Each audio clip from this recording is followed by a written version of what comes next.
Joining us now in Studio B, one of our all-time favorite guests. Best. The always energetic Lee Johnson, a.k.a. Thunderfoot, back in Studio B. Lee? I'm here.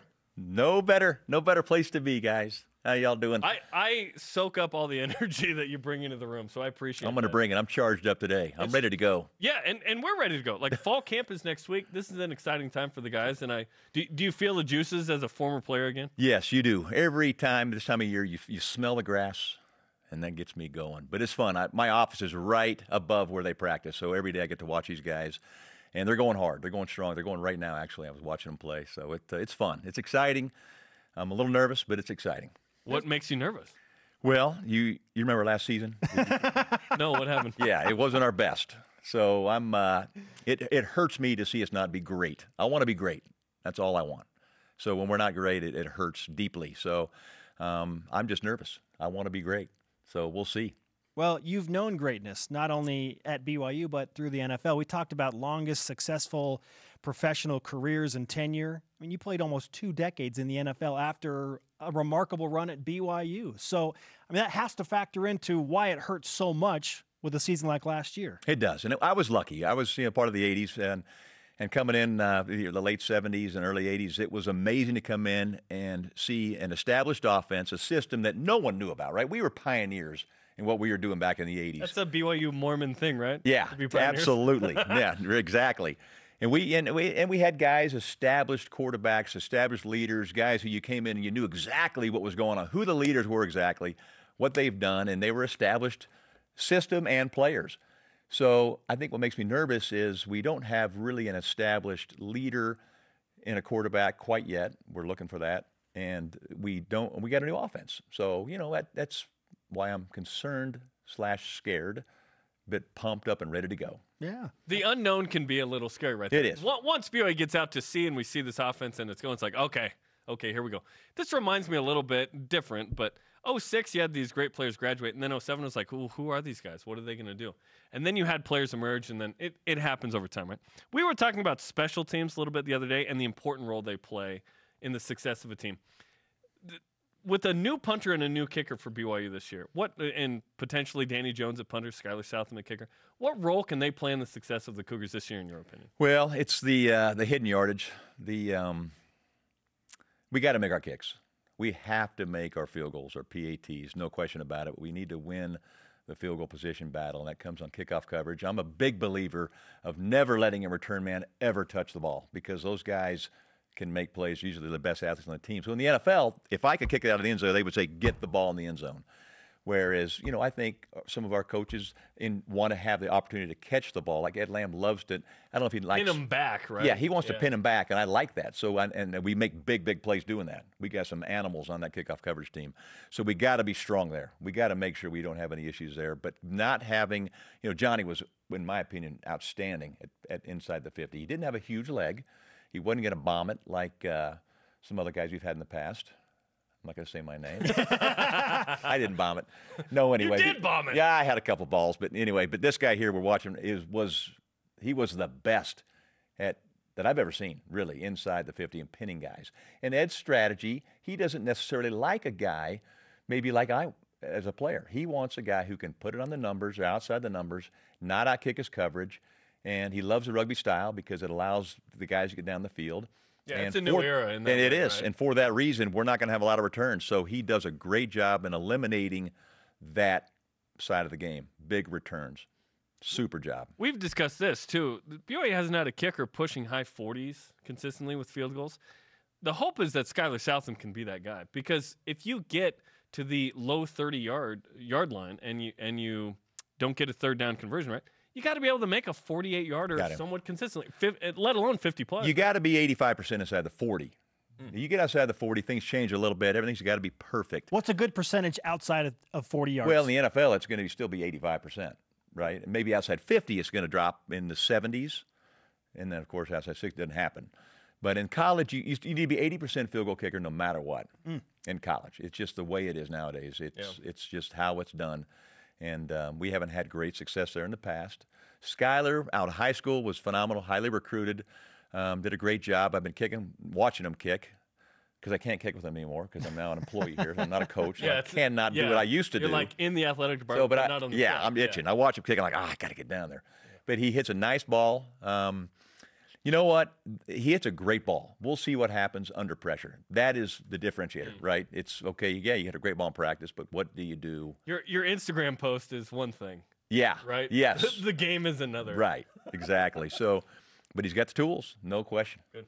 What's the mentality of a kicker when you go in a high-pressure situation? You got to be very weird. You got to be odd. You got to be why like you were you so two guys good, are. Lee. Very strange individuals. Eccentric, for sure.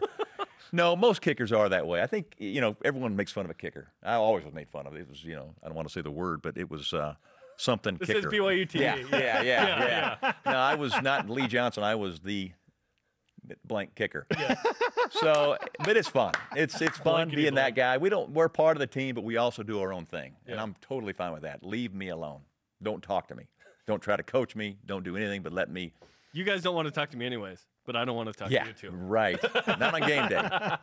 Danny Jones is the scholarship punter on the team this year. He's from Australia. We've seen this influx last decade of Australians come into the game, obviously the rugby-style punting and whatnot.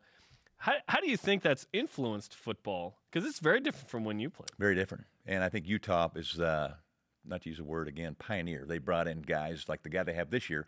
I'm assuming the guy, and the guy prior to him was.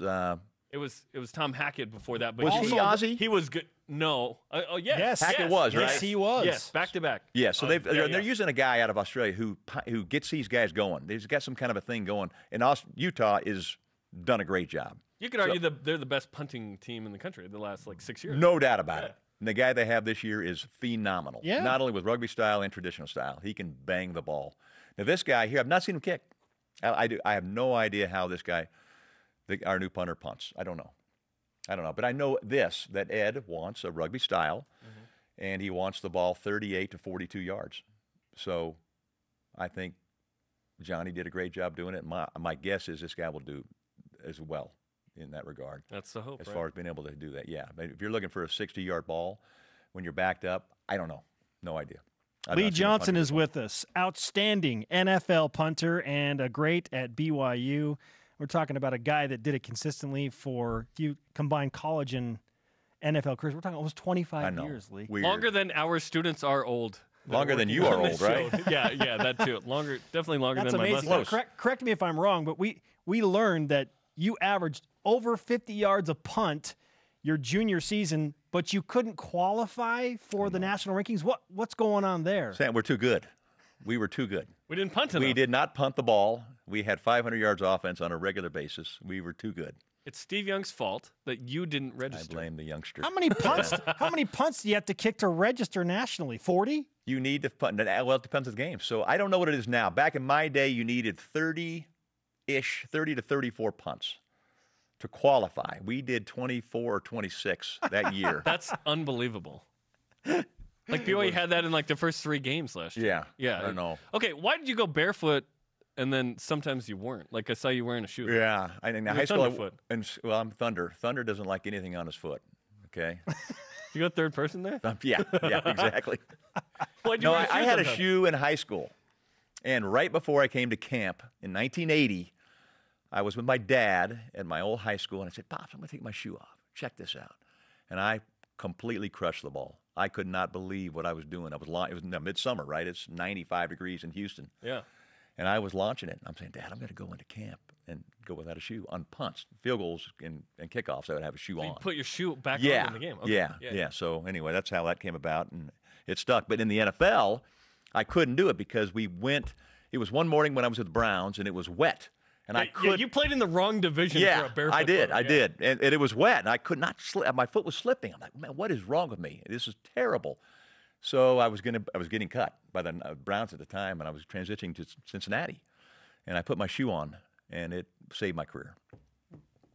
Putting a shoe on saved my career. Wear your shoes. It's a good lesson. Like this mind-blowing moment. Oh, I wear no shoes, no service, okay? Wear your shoes. No shoes, no service. Yeah, right. Let's go. What about the shirt? Yeah. yeah. That was an issue for you at BYU too, right? As we read in Steve Young's book. That's right. Oh, boy. Yeah. Let's be careful with that one. Yeah, we won't share all the stories. Lee blank. It was a bad moment in Johnson. time. Yeah. You and Chad Lewis work closely. We do. Who has more energy and motivation on a daily basis? Ooh, tough question. Chad. Chad is wired. I love that dude. That's coming from you. Yeah, Wow. no, I know. Wow. No, we're both wired, but Chad is definitely, yeah, you're right. The guy is. He's always turned up, and I love it. Like positive. Very positive. So positive. Always positive. Always very positive. What are you guys doing for BYU Athletics if people don't already know? We raise money. We're on the development team. Chad Lewis heads up our development team for all sports.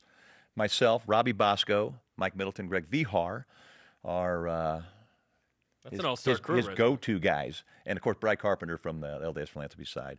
We're just a great team, and we got big goals, big numbers, and we're trying to hit it this year. Let's finish with tougher this. than last year, but we're hitting it. Yeah. If you could give any single bit of advice to the BYU football team and coaching staff collectively right now, what would that message be? Well, I tell you what, I'm a big believer in football players who make plays. Look, if you're 6'2" and you can run like a deer and you can do that, great. But I'm a big believer in if you make plays, you make plays. You'll continue to make. We know our playmakers, and it's going to be a tough year in the sense that we don't know who that. Someone's got to step up. So as a coach, I'm looking for a leader. And to think you're still looking for a leader in August is it's a hard thing to do. That's why you're a little bit worried. Yeah. I think you have to be a little bit worried. We're looking for someone to step up. We're looking for someone to make plays. And what I would tell the guys is be a pro. And we always heard that when I was in the NFL. You got to be a pro. What does it mean to be a pro? You come early, you stay late, you get your job done. You don't have any issues on the field, off the field rather. On the field, you know what you're doing exactly. When you're a pro, those are the things you do. So if I'm going to provide counsel, I say be a pro. They're going to say, what does it mean to be a pro? I list out what it means to be a pro, and then I find the guys that want to be a pro. And the guys that don't want to be a pro, you ship them out. You got to get rid of them, and you got to stick with the guys that want to be a pro. Now, that's pro ball, right? You can ship them out a lot easier than you can in college. But you got to find your playmakers, and you got to make them ball out and step up and be players and leaders. So we got to find that right now. Love it. I'm going to take two things away from this interview, Lee. One, be a pro, and two, Thunder doesn't like anything on his foot. Thunder likes And nothing Lee on his foot. Blank Johnson. Yeah. Be careful of that now. That blank. Lee, always It'll great get to you. talk to you. Let's do this soon. Let's do it. Again soon. Love it. Thanks, gang. Appreciate it.